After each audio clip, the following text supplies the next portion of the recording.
Black. He's an internationally recognized educator, a religious leader, author, and lecturer. The author of 12 highly acclaimed and best-selling books, including 3 as part of the highly popular Idiot's Guide series. I actually read one of those books when I started teaching. Yes, I did. His book, Understanding Judaism, The Basics of Deed and Creed, was chosen by the Union of Orthodox Jewish Congregations as the single best book on Judaism in our generation. It's amazing. His book, Sistine Secrets, you can see a picture of it over there.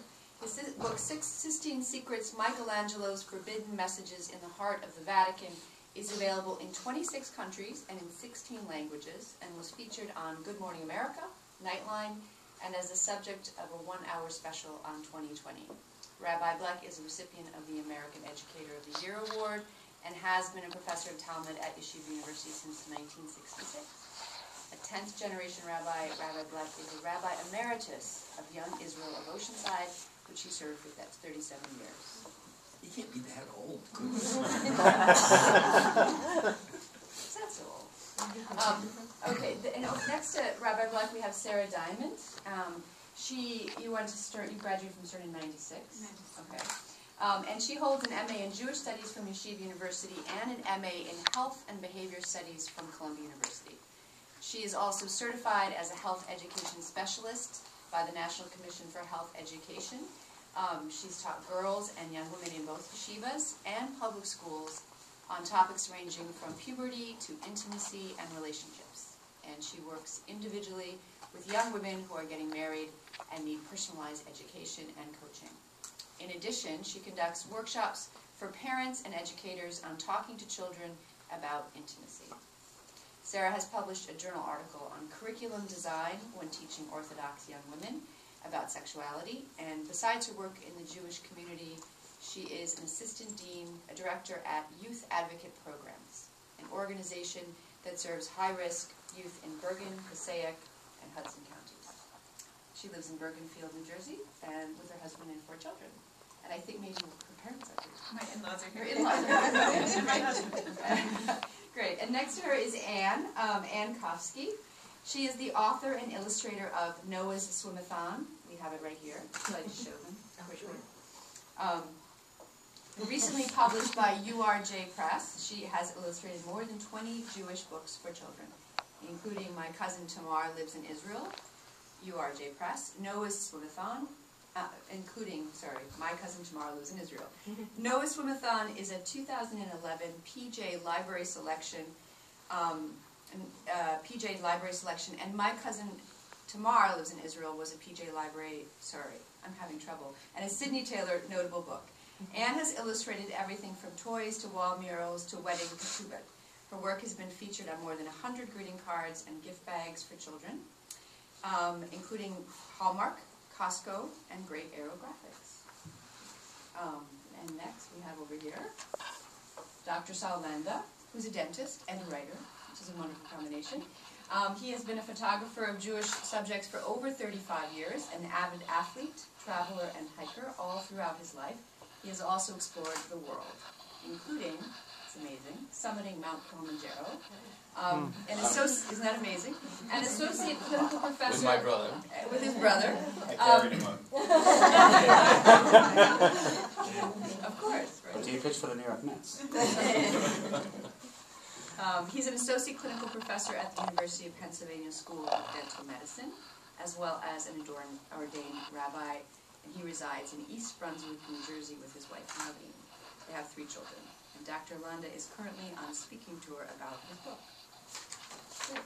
So I thought what we would do is I would start with a few questions, but I don't want to do all the questioning. So I'll start with a few, and we'll see if any of you have some questions for the group in general or for individual authors. And I'd like to just start with a very general question, which is really, we were talking earlier, Saul and I were talking earlier about how you start writing, how you realize this is something you wanted to do. How did it begin for you, and at different stages of your career? And could we start with you? Sure. So I'm a little different than perhaps other writers because I had never tried it before, except for writing some articles on dentistry and one on climbing Mount Kilimanjaro. So the impetus for writing this book It's a book about 18 Jewish communities and how they survived over 100 years or more as a Jewish community and still viable today. So the impetus for writing this really came, and that's the impetus to write, period, really came with a question. And somewhere around 2004, a unique situation, a unique anniversary that was covered by some and not covered in many communities, about the 350th anniversary of the first Jewish person to step foot on American soil. And I'm always, whenever I read articles on this, I'm always trying to think of questions that were uncovered in the articles. And I always understood how the Jewish people were able to survive previously in times of oppression and torture and inquisition and expulsion. That's an easy time to survive. It sounds like it's not, but Jews get together and they daven together and they say Tehillim and they learn together and they protect each other. And that's how they were able to survive in the many times of pogroms and expulsions. So the question occurred to me, okay, we have 350 years, the anniversary of the first Jew stepping foot on American soil. What is the challenge there? Why is that such an unbelievable event? And to me, in many respects, it's much harder for a Jewish community to survive when there's a plethora of freedoms. And I think that's a question that was not posed in the articles at all that I had read, and I had read many articles from all different backgrounds. And how does a Jew survive when he's given all of these freedoms in a country that he's never experienced? I mean, these people were relatives. These people who first came were relatives of the grandchildren of people who went who were expelled from Spain and England and Portugal. They ended up on the Caribbean islands, and then they came to Rhode Island and New York and Philadelphia. And this is the first time they were experiencing this kind of freedom. And I think it had to be addressed. I think it was really important to address a subject that that hadn't been addressed before, and that is, how does a community survive? So I ended up conducting hundreds of interviews in 18 communities that I chose, and the results were magnificent. The results of these interviews and interviewing elders who remember what life was like in the 20s and 30s. I interviewed people who were in their 80s, 90s, 100s. They remembered their grandparents. They remembered stories from their great-grandparents where they came to Denver in covered wagons, where they dealt with the Indians. And for me, it was a no-brainer. It was I didn't write it. I wrote my own opinions, but the people who wrote it were the elders, the rabbis, the historians, who had these magnificent stories to tell. And to add 1,000 photographs to the book, which tell the whole story in its own way, the impetus to write for me was very easy. Great, great, wonderful. Can I ask you the same question? Okay, thanks. So my impetus, I really started as an artist, as an illustrator. And as you mentioned in my bio, I was illustrating all sorts of things, and bags and cards. But it always spoke to me the most to illustrate stories for children, because a greeting card you throw out, and if you illustrate a magazine article, that's, what do they call it for fish? It's yesterday's news. But a book stays on a shelf and is a precious thing for families. So as I became a book illustrator, I started telling stories with pictures. And then I realized I want total control. So I started working on writing too.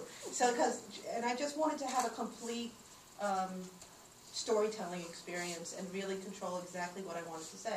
And this one specifically was born out of my summer camp. Every summer I work at a day camp at my kids' camp as a lifeguard. And I was doing that when I was a kid, and I guess I do it. I guess I'm not a kid. I do it now too. And there were always these kids who were the reluctant swimmers, and they were, this was inspired by them. Those kids who finally get up the courage and decide to learn to swim. And they were my inspiration for this story specifically. And having children also must have. Yes, kids are good. Well, they're my audience. Right. So, and you tell stories to them at night. I think the Barbara author began, just telling her children stories at night.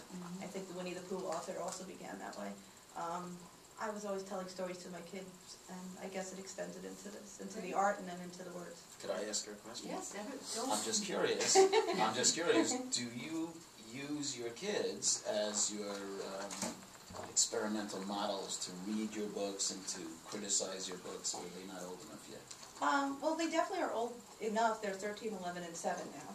But, you know, kids have opinions, and some of them are good and some of them not so much, because if I read, it's really appropriate for my 7-year-old, let's say.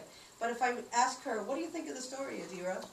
She'll say, it should have a princess and pink hearts. You know? And she's wrong. It should not have a princess and pink hearts. So I will sometimes look for their... Actually, I was just writing a news story about kids in school, and they were insulting each other. So I needed good insults that weren't terrible. And I actually said, so I went to my 11-year-old and said, what do you think of kindergartner? How would they insult each other? He said, oh, they call each other a baby. I'm like, oh yeah, they would. So that is good research that way. But as a literary opinion, not so much. That's excellent. Great.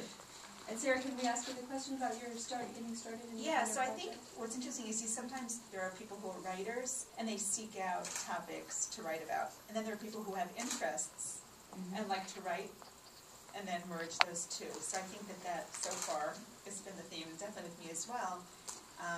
I've been working with girls and young women for a number of years in assorted Jewish day schools.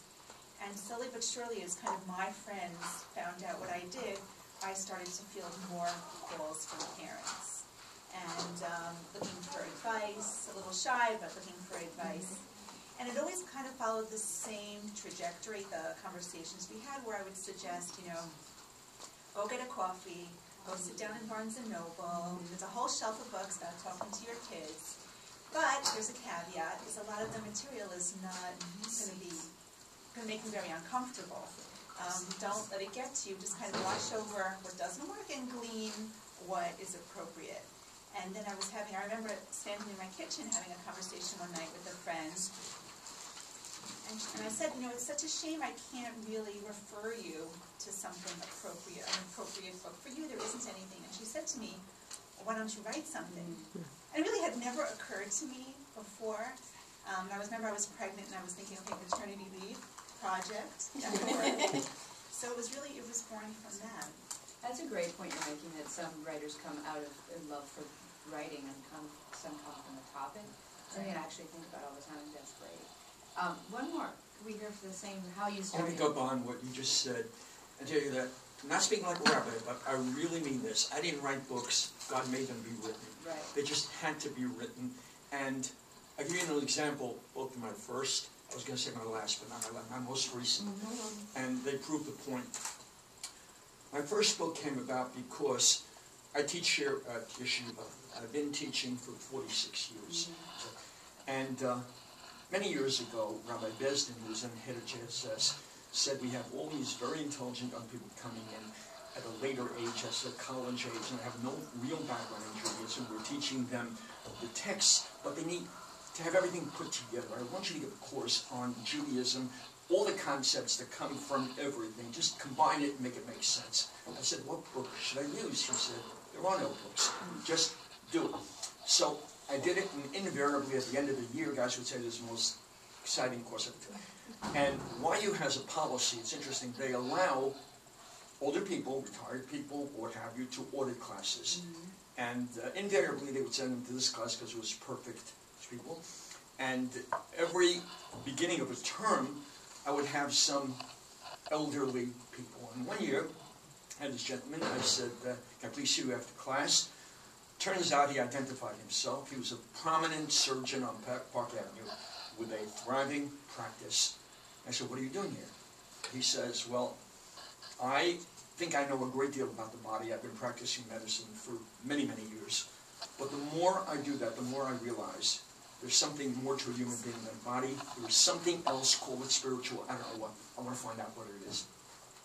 He took the course for a year, didn't miss a session, rearranged his surgery to be at every single class. And at the end of the year, he says to me, Rabbi Bach, I'm angry at you. I said, you're angry at me. You took this course and you told me such wonderful things. I'm angry at you because this course is only heard by the people here, and this is something you must write a book. And I had no intention of writing a book, but he said it so forcefully, I actually took a sabbatical from my congregation, which I then had, and from Yeshiva, and took a year, and I wrote the book. And that's the book that you said, you called the single best book on Judaism in our generation. That I was pushed into. And then if you jump ahead, I don't know how many years, just 3 years ago, I was involved in a remarkable thing, which is going to take a whole lecture to do, but I won't do now. But I ended up meeting Pope John Paul II. I got to him for the purpose of trying to secure for the Jewish people a return of many objects that the Vatican has in their possession. And subsequently, I brought a delegation of 150 rabbis to meet with Pope John Paul. And it was in newspapers around the world, we gave him a blessing. Jews giving the Pope a blessing, right? Sounds like Fiddler and just amazing. And before we had the big session, the rabbis went on a tour of the Sistine Chapel, which I could not do because I was busy with preparations. And they come back and they said to me, you missed something absolutely incredible. The man who gave us the tour is a docent in the Sistine Chapel who's Orthodox, Jewish, yarmulke. And he told us things that are absolutely incredible about Jewish influences in the Sistine Chapel, where Michelangelo, according to him, hated the Pope of his time, incorporated anti-Catholic messages into the frescoes that were rooted in Kabbalah, in Midrash, and some Talmud. And there are even Hebrew letters, some of them clear, some of them by way of allusion with the figures bent in certain ways, creating Hebrew characters, etc., etc., etc. And he said, you missed the most incredible thing. And we all said to him, why don't you write a book? And he said, I don't know how to write. And they said, well, the rabbi who's in charge, he has written a number of books, why don't you two get together? And we got together. And then we wrote the book by email, together. He's in Rome. He's dedicated his life to studying Michelangelo and the chapel, and that book came out. And one of the questions that you planned to ask me, which I'm going to precede, is I had no interest in art. I had no knowledge of art. But the book had to be written by two people. They asked me in 2020, how come these things had never been revealed by anybody before? And the answer is people interested in Kabbalah and really knowledgeable about Judaism weren't interested or into Sistine Chapel, and people who knew all about art and Michelangelo didn't know anything about the Judaic aspect. And here, the two of us came together with our respective fields of knowledge. So I had the Judaic knowledge and the ability to write, and he had all the background about Michelangelo and all the artistic aspects. So I have to say that as a reward for something that I did, I know, I was able to meet with the Pope and be involved in this other project and getting stuff back, which we were able to accomplish to some extent so far. But that was my reward, to be able to meet this guy and then write the book, which God wanted written. So in all of this, the word is Basher. Basher means divinely ordained. So you're drawn to it because it has to come to life, and you have to be the one. Exactly. Enrico Bruscini is the official art historian of Rome. I'm going to mention this because it's caused quite a stir. There's controversy, book has caused controversy, and Catholics are not too happy with it because we incorporate Judaic messages into a place that basically belongs to them. And there have also been some reviewers who have said, what a nerve, this rabbi writing a book about Sistine Chapel, what does he possibly know? He's just trying to make money off the Da Vinci Code or stuff like that. And rooted in envy and jealousy, I think, and other motivations. And Enrico Bruscini, official art historian of Rome, who was dedicated, who his job is, every president of the United States who has gone to meet the Pope and gone to see Sistine Chapel, he has been their guide, and he has explained to them. He read the manuscript, and he said this most incredible thing, could he write the foreword? And he did, and he said, just as Michelangelo changed the world of art forevermore, so will this book change our understanding of Michelangelo for ages to come. So the book, if anybody says it's not scholarly, just because Rabbi Blech, what does he know about Michelangelo, and who's he trying to, it's not me, I'm only the writer, and the Judaic aspect. Michelangelo and the art is Roy Doliner, who's a brilliant, brilliant docent. he still gives guided tours in the 16 chapters. They can't get rid of him. They can't, Right. Did you get along with him writing a book together? Was it hard having another writer? It was incredibly wonderful. Really? Yes. I was worried about that. I'd never written with a co-author beforehand, but it went smoothly as anything. We had no arguments whatsoever. I said it was a marriage made in heaven. Wonderful. That's probably very unusual also. Before I go on, does anyone else have a question they'd like to pose before something you were dying to know? You're just waving. Okay. I have one more question for you though. Do you have an interest in art?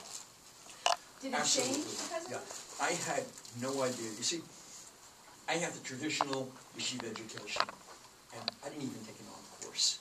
And I had no idea. I don't think that you can get away with that now, Right. Maybe now. I didn't know. Hope you can. Subtle messages. What do I appreciate in Judaica when there's a tremendous insight and where there's creativity and when you're, wow, he meant this, he meant that. I didn't know it existed, and now I do. So of course, absolutely, That's great. changed my whole attitude. That's great. Let's do it.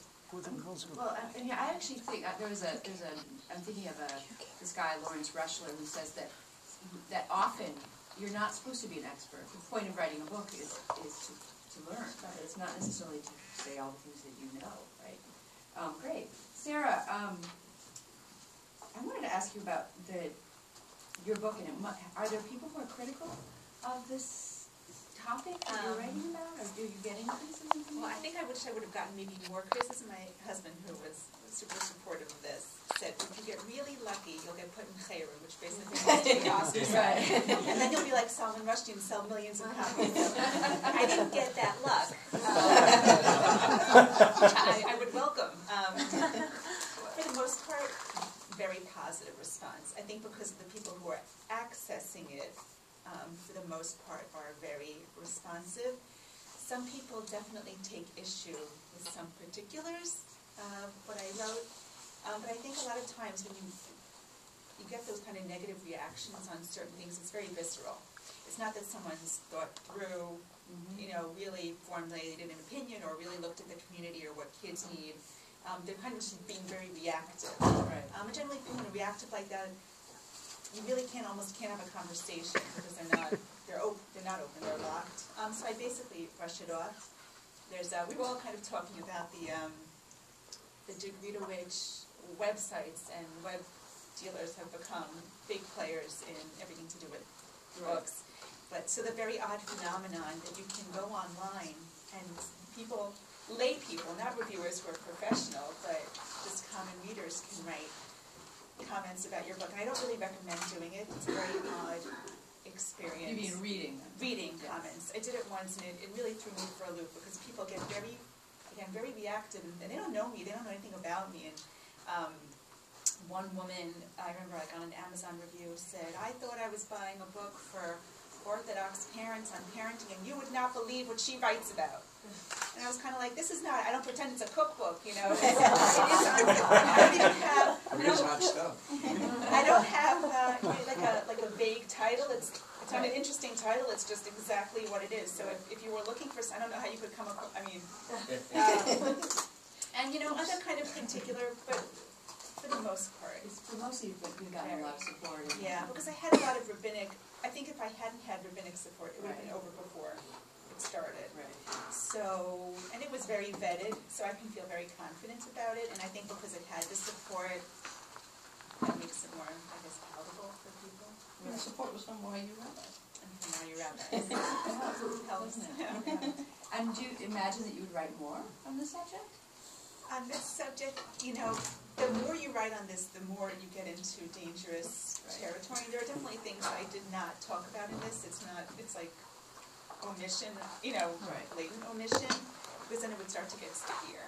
And I think when I speak to groups, I go a little broader in general than I would if I was writing. So I think on this, we may have maxed out what people can absorb. And do you think you'll write another book on a different subject? Yeah, I was talking to my husband in the car on the way in that I've had another idea that's kind of been brewing. But I have a day job. Most people also have like day jobs, so these projects come in when you have blocks of time, maybe over the summer, I'm going to start to explore editing something else. But You don't have to tell me. Oh, good, a question, yes. Well, Rabbi Blech doesn't know this. He'll know it now. But one of the reasons I actually went to Yeshiva College was actually because I wanted to take your courses. And I did. I missed one in particular, and it bothered me. And one of these days I'll order your class. But I'm kind of curious, this question is both for you, Rabbi Blech, and also for Sarah. I would ask it for the two of you as well, but it seems more pertinent for the both of you. Back when I was taking Rabbi Blech's class, it was called controversial taking his classes. These days, material that both of you cover, I haven't read your book, I've read his. I'm sure it's in a different but same topic area. How do you approach it now? Because everybody is so into this politically correct or religiously correct, or I don't know what the right terminology is. Back when I was going to school, I went to learn from Rabbi Blech because of the material, because anyone who knows Rabbi Blech's material and that type of real depth and many levels, I sound like I'm talking about Shrek, but the many layers, truthfully, the many layers of the onion that he unfolds and turns into absolute diamonds.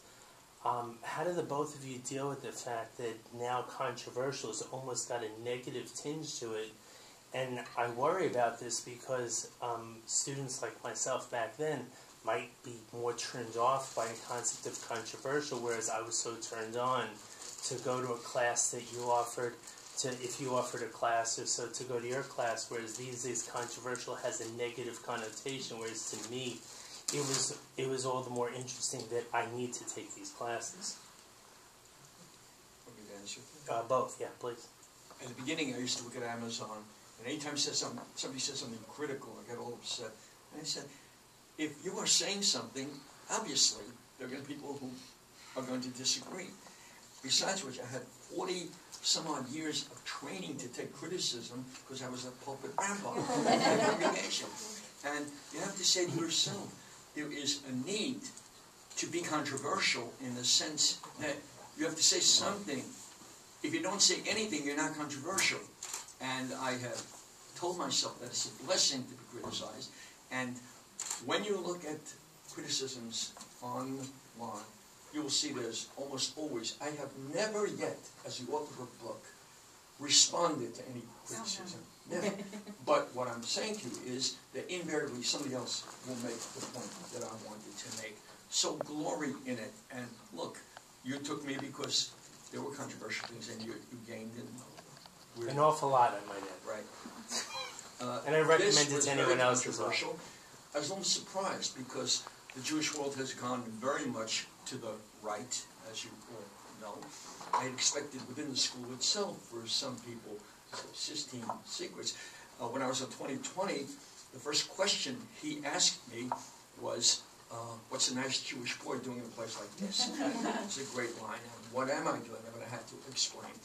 Here, I think they don't want to engage me in debate. Maybe they're afraid of me, but they could be criticizing me behind my back. I don't get it. I have not received any of it, and that's pretty good.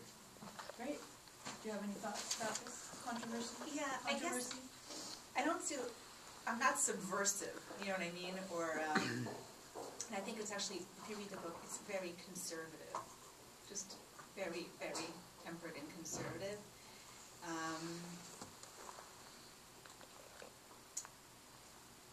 I think that sometimes there are issues that people have a hard time. In the same way, so something has to be written. Sometimes there are things that are hard for, I think definitely the Jewish community has certain sensitivity areas where we're hypersensitive. It could be for good and for bad, you know, everything, two sides to every coin. But there are some things that can be difficult or that for people to absorb or to have to deal with, but that doesn't absolve us of the need to deal with them. And at some point when you see problems occurring in people in my field, there are many problems. They're not spoken about, you might not know, kind of in a public arena, but there are a lot of issues. So at some point somebody's got to step up and start to address them. And then I think it makes it easier for other people together to address issues that are more difficult. That's great. A question, a different. You two are not very controversial. As much. Swimming. You'd be Kids in bathing suits. You'd be Maybe you are. Okay. I have a question about the difference between. There's really a different kind of mind you need to employ when you're dealing with illustration and storytelling. Mm-hmm. So when you started to write short stories, or you really are writing short stories, Mm-hmm. How did you? Were you nervous? Was it intimidating? Or? Yes, I still am intimidated when I write because I spent so many years perfecting my illustration style and my artwork, and not as many years perfecting my writing. So I definitely feel my books are stronger on. I think that, but that's okay for a kid's book, that the art carries it. So yes, I'm insecure about everything. That's what creative people are. What was the question again? I was just thinking about it because I was thinking about the fact that so many children's books are actually written by a writer and by an illustrator. Well, and the idea of yeah. doing both of those things, I think, is actually fairly Right. unusual. Well, I have a bias. I think that a visual children's book, an illustrator can try to write, but a writer can't try to illustrate quite as easily. Definitely. The stories in a children's book are told, I think, mostly in pictures. It's like a movie. And yes, it's a script, but it's a visual experience. I mean, this is a bias. People will disagree with me. Writers will disagree with me, Mm-hmm. certainly. Mm-hmm. But I really feel that my words are supporting characters to my pictures. Right. And I've actually said to myself that the next couple of books I'd like to do are board books, because there will be very few words, Mm-hmm. and an entire story will be told in pictures with very little textual help. Some And if board you books think have of- no words at all. Right, and if you think of a lot of the amazing picture books that are there, the pictures are everything, where the wild things are, the monsters. There's no description of the monsters in the words, but, Right. that's what you think of when you think of that book. Right. Dr. Seuss, the pictures are everything. Of course, his writing is amazing too. Yeah. So you can't. I was gonna say. Yeah, so you can't really say that. But also a lot of times the words and the pictures work so well together. If you remember Harold and the Purple Crayon, has anybody? Oh, yeah. Right. So the words won't work without the pictures, and the pictures don't work without the words. And I feel that's why I wanted to take control of that writing experience also, because it's a complete Right. work, and they really function so symbiotically together. Does that answer the question? That's a great answer. One more question, and we're turning to you. I want to hear one of your stories. You've gone to meet all these people. You've gone to all of these cities. You must have. Can you just give us one or two of your Sure. great stories? Sure. So you're hearing stories from people who are 80, 90, and 100 years old, and it's just incredible. The whole purpose of this book is to provide a certain amount of chizuk, a certain amount of spiritual strength that you get out of the book. And the challenge was, okay, you're writing, you're interviewing, you're writing, and you're showing 1,000 photographs. How do you integrate the whole thing in order to bring this chizuk, this spiritual strength into the book? So you interview these people, you're really praying, you're doing hundreds of interviews, you're praying something is going to be solid. So I'm in Washington, D.C., because that's one of the communities that I chose. I found it to be an exceptional community, and each one has its own theme, its own spiritual strength within itself. And for Washington, D.C., I picked the Holocaust, Yom HaShoah, and Yom HaAtzmaut. So I picked the two things to integrate with each other. So I'm in the house of an elderly couple. They were both in their mid-90s. And I'm sitting with them, and we're talking for 2 hours. And I just can't get something good out of them. And finally, I said, okay, I've taken enough of your time. I'm ready to walk out. And I'm trying to think to myself, okay, how am I going to put together this chapter? So this is a chapter on the Holocaust, and I'm in the hallway, and she says, I have one more story that perhaps you'd like to hear. And I drag myself back. And she tells me the following story. Her sister-in-law and her sister-in-law's child were in the hospital just a year and a half after they got out of the concentration camps. They both survived, and now The sister-in-law is just at a time of, she's ready to give birth in the hospital in Washington, D.C., and her mother is with her, and she gives birth, but she's very depressed. And so the mother comes over and says, look, what's going on? Why are you depressed? She says, it's 3 days before Yom Kippur. These are people that just came out of the Holocaust. It's 3 days before Yom Kippur, and I don't have a chicken to shlug kaparas with. And the mother understands right away, and she leaves this hospital. This is in 1946. She leaves this hospital. She goes to the chicken place in D.C., purchases a chicken, now comes back to the hospital, which is never going to allow a chicken inside the hospital, puts the chicken underneath her sweater, and now she looks like, she's a young-looking mother, she looks like she's about to give birth. She goes to the front desk, and at the front desk, there is a very mean-looking nurse, but the nurse looks at her and says, you must get up right away to the 3rd floor. She's up to the 3rd floor, and now, look, she's got to run in and shlug kaparas, and she's got to do it before anybody is the wiser. She gets to the front desk, and the head nurse there is known to not let anybody pass the front desk. She looks at her, and she's about to let her in, and the chicken goes crazy. Underneath the sweater, the chicken is going crazy. So now the mother doesn't know what to do. The nurse has rung the bell. There are a lot of nurses now that are about to chase after her. She just decides, she goes into the room with her daughter, shlugs kaparas on the daughter and on the son that was just born, and gets out of there, and meanwhile the nurses are hanging around. This is the story she had to tell me about the Holocaust in a city that I'm talking about the Holocaust, and I have never had more chizuk to have a story like that being told to me. I thought it was absolutely wonderful. That's a great story. There's one other story. I have to think which story is the best. There are so many stories. There was one story in Minneapolis in South Dakota. So there was this Rabbi Papermaster who was a very well-known rabbi in the 1800s, the late 1800s, and he was sent from Poland to take care of the South Dakota community, and he ended up in Minneapolis. He was a Moel, he did circumcisions, he was a Melamed, he taught people, he did weddings, he did funerals, he did shchita, he was able to slaughter, the only one in that area. Now imagine, no milah, no circumcision was done in South Dakota up to Minneapolis on time. Nobody had it on time. They needed a milah, they had to call Rabbi Papermaster, and he had to make his way in the blizzards during the winter, so this circumcision was usually done 3 months later. He's making his way up in South Dakota, and he gets caught in a blizzard. Now this, I read his notes, I got this straight from his grandson, but I have it in the original handwriting. He gets to this house, he's caught in a blizzard, he knocks on the door, non-Jewish woman answers the door and lets him in and gives him a room. And he was very satisfied. He knew that once the blizzard dissipated, he would go and do the bris milah. He comes down the stairs in the morning, and this woman who was nice enough to give him a room is washing dishes and hanging out the laundry, and she's doing both tasks with a pair of tefillin on her arm and hip. He goes over to her in a state of shock. This is in the 1920s. He goes over to her and he says, "But how do you have this?" She says, "Well, I'll tell you a story. There was a peddler who came by, and he was a Jewish peddler, and I saw that he was in the woods, and he was praying with this stuff on. I asked him, what is this all about?"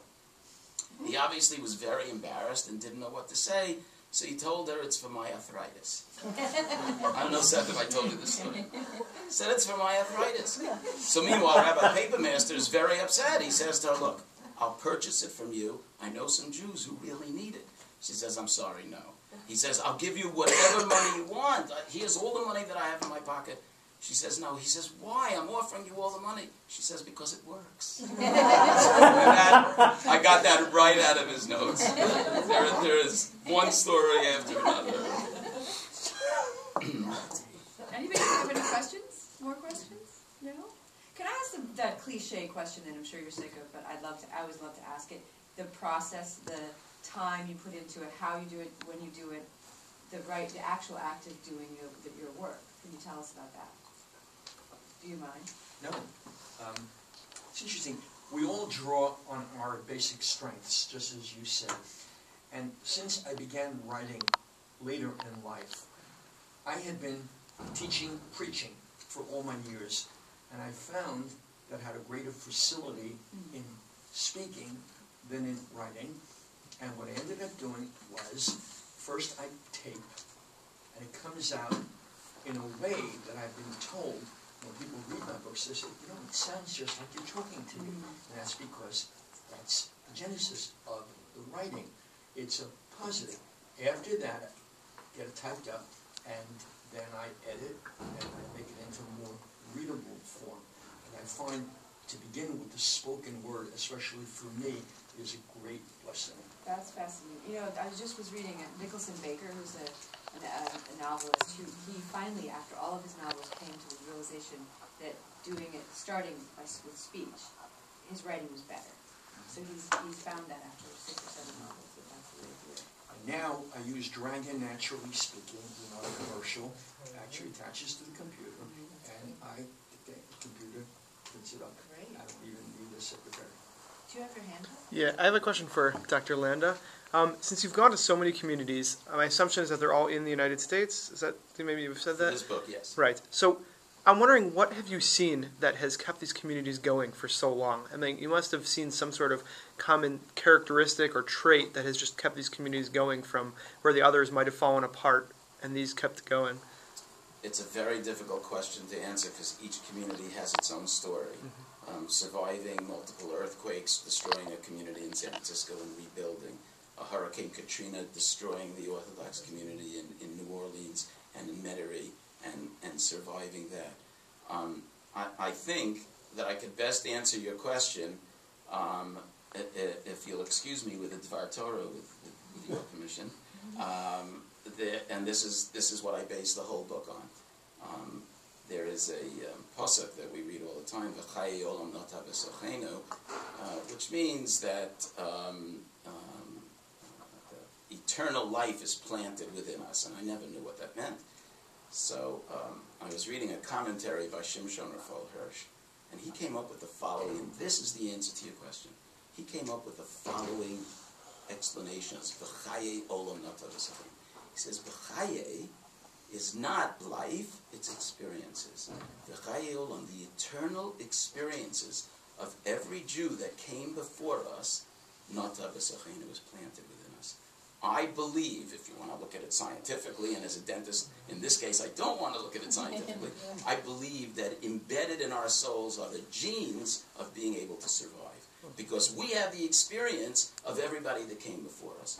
And while my answer to you is a little foggy, because everybody has their own way of surviving in these communities, it all comes down to the fact that they remembered how their grandparents survived, or they had stories of covered wagons, or they have stories of going to a mikveh in the middle of the snow and dipping in the lake. They have all different kinds of memories, and I think those memories are what kept them alive without them knowing it. It's a subconscious thing. But if you wanted an answer per community, I could give you obviously different, but an overall answer, a super answer, comes from that, to me, comes from that thesis. Right. Good. Any other questions? No? Do you have anything to say about the writing process, or are you interested in that question at all? Well, I was thinking, I think that, especially when you're a teacher or you do counseling, your main vehicle is oral in communicating. And definitely whenever I write, I'm talking, Right. I'm thinking, I'm talking. But you need to learn you can't, people who write solely in the way that you speak, you can't transfer like that, the writing won't be good. So you can start with an oral format, and then you need to structure it a little bit. And I find that definitely by the time I come to writing something, I've thought about it so much that I'm flooded. Your head floods. So it's kind of almost like, some people say writer's block, and I can't think what next. And maybe that's with fiction, but some with nonfiction, I think it's the opposite. It's kind of holding back and just one step at a time, one level at a time. I think that can be the challenge. That's a really good point. It's almost and organizing that much material is really difficult when you're that enthusiastic and excited and have that much to say. That's true. People who come and say, how do you write a book? I was always thinking, I never know how to write. I said, you don't write a book, you write a chapter. Right, Write a chapter at a time, Right. and keep going. yeah, long distance, I believe it's true. I was just going to say that I'm probably unique in that sometimes it's words first, then pictures. Right. Sometimes it's pictures first, then words. Like I'll sketch the entire story of a girl and her dog and what she's doing, and the problem, the solution, and the resolution, and then I'll put the words to go. So it really can go either way. For this, the words came first, and that happened because I was on my treadmill. But it really can go in either direction. Right. For me, it was the photographs. The emotions that come out of the photographs, they were all picked for a certain reason. I took 7,000 photographs for the book, and I used 1,000 of them in the book. And all I had to do was look at the photograph. I have my recordings, I have my interviews, I have my words. All I had to do was look at the photographs, and I knew what to write. It's an amazing thing. Could be archival photographs that I found in Rabbi Papermaster's attic, but the photographs that I find that are archival, plus my own, connect to each other in such a way that it was very easy to write. Excellent. Great. Any other questions?